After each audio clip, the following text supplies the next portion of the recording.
anti-conquestism as an infantile disorder. Anti-conquestism is a doctrine that holds that conquering land is bad and aggressionism is bad and making empires is bad. And it is usually pushed as a subversive method by Bolshevik and other kinds of leftist infiltrators and foreign powers on the West.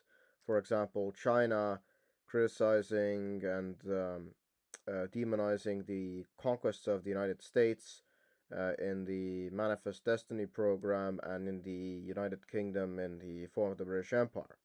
Now, first of all, I must ask the Chinese and Russians and the Soviets, how did their countries get so big? How did they get all the Lebensraum they have? By ethics cuckoldry? I highly doubt that. If you look at their history, they did a lot of conquest, and it's a very dishonorable tactic because soon the leftist subversives in your own country will turn it against your own folk and your own race and guilt cock your children.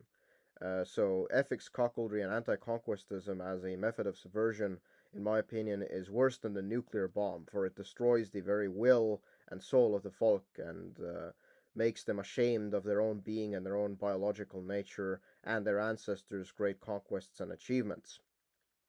Now, secondly, even if your folk has achieved a huge territorial acquisition peacefully, why does the mere fact that you were there first entitle you to this land? If you're a weakling, technologically backward, and if your neighbor refuses to conquer you, then some other country will conquer you and take advantage of the natural resources and population you have and win over the ethics cock nation that followed all the proper ethical rules and such.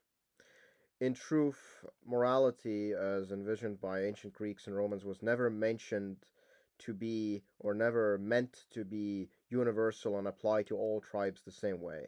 There is always an underlying principle of preference of your own folk and your own Reich and your own society instead of being an ethics cock who can never do any harm against other tribes or take advantage of them in a real political sense.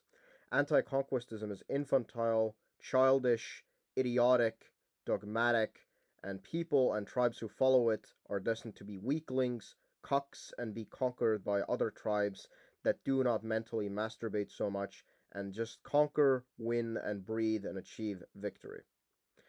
So, anti-conquestism in academia and leftist mental masturbation circles should be crushed if the Reich and the Volk wants to survive, if it doesn't want to be undermined within psychologically, if the spirit of its folk isn't to be destroyed.